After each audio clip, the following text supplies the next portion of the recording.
Hello and welcome back everyone. Today we're going to look at a Korean apple brandy, the Mungyeong Baram Oak 25.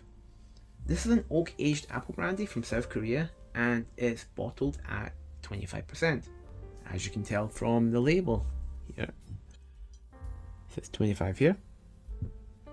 There's also a 40% version of this, as well as an unaged white version. It comes from the region of Mungyeong in Gyeongbuk province, which is kind of in the central east part of the country, and at 25%, this usually wouldn't qualify as an apple brandy in most Western countries. But see, the thing about this is that there's not really a lower ABV limit in South Korea for brandies. So producers here, they actually have a lot more flexibility in that regard. It still wouldn't pass outside of Korea, but in the country, it's fine. Interestingly, this is actually bottled at what is considered the standard craft soju ABV, 25%, which funnily enough hints at the target audience for this, which is going to be soju drinkers. The 40% bigger brother, on the other hand, that's clearly aimed at whiskey drinkers, right? 40% is usually what you expect for a whiskey or a rum or something like that. Anyway, without further ado, let's get started in this.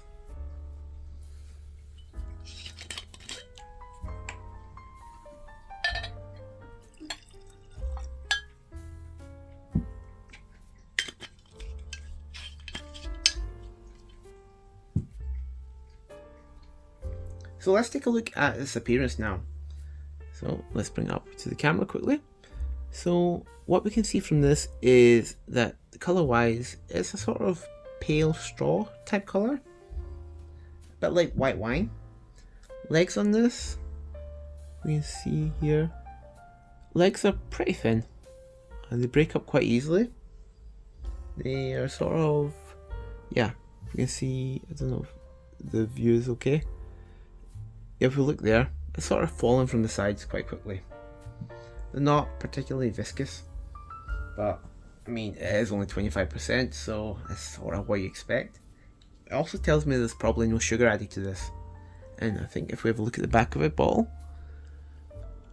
yeah, they only add sugar when they're actually making the wash itself, or in this case, when they're making the wine that's then distilled into this.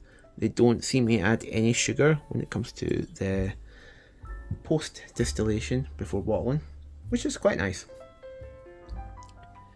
Oh yeah, but yeah, another look at the bottle. It's a quite stout little bottle. This is only the half-size bottle, by the way. There is a full-size bottle, which is, I think it's about 700 milliliters or 750 milliliters. This is 375, so it's actually quite a nice handy size. I like this kind of size. It lets me have more variety when I can find bottles that are this size. Let's check the aroma. Yeah, right from the get-go, getting a nice apple aroma. Some apple juice, some vanilla, a little bit of cotton candy, and funnily enough, a touch of lemon. There's not a whole lot else there though. It's fairly simple, but it's quite pleasant. Okay, let's taste this now. Alright, so on the palate, we're getting red apples first. Quite bright. There's just a tiny touch of baking spice behind that. Get some vanilla, a little bit of brown sugar, and there's a sort of, I would say it's a sort of generic stone fruit note that it's got going for it. I can't quite place it. It's not really apricot-y, it's not really plummy, it's not even really cherry-like either. It's just I can't quite place what kind of stone fruit it is. Again, it's simple, but smooth and easygoing. It does, however, feel a little bit weak, I'd have to say that. But that's likely down to the fact it's got a low ABV, so I mean that's what you'd expect again. What I will say though is, while this is technically an apple brandy, it certainly does drink like a soju. Again, it's the proof. So, go back for one more quick tasting.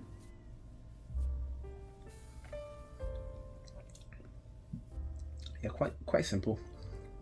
But again, it's pleasant. The flavours that it's got going for it are nice. Now, What I will say though is, as we get to this finish, it does start getting a little bit grassy. There's some oak as well. It's like green apples, not red anymore, just green apples. And maybe, just maybe, a hint of bell pepper, like green bell peppers. That's an interesting one, but the finish is kind of short. I will say that. It's fleeting almost. Overall though, it's pretty nice.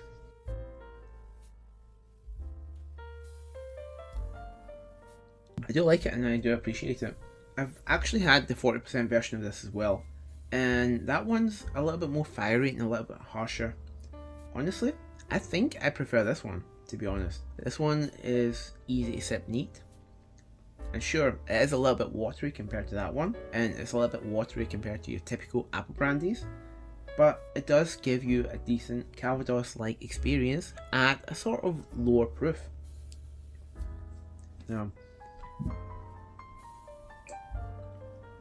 it has been quite a while since I last reviewed a Korean spirit, mind you, so yeah, it was actually fun to revisit the categories of Korean spirits in general again with this one. And I do hope to revisit yet again very soon. I do have an oaked gin that I do want to get around to reviewing at some point. Anyway, if you enjoyed this review or you have any questions about Korean alcohol, drop a comment below. I'll be happy to answer. And don't forget to like and subscribe if you want to see more unique reviews like this one. I mean, it's not often you see like a 25% brandy from South Korea, right? So it's those kind of things I like to do. Anyway, thanks for watching, and Sanchava!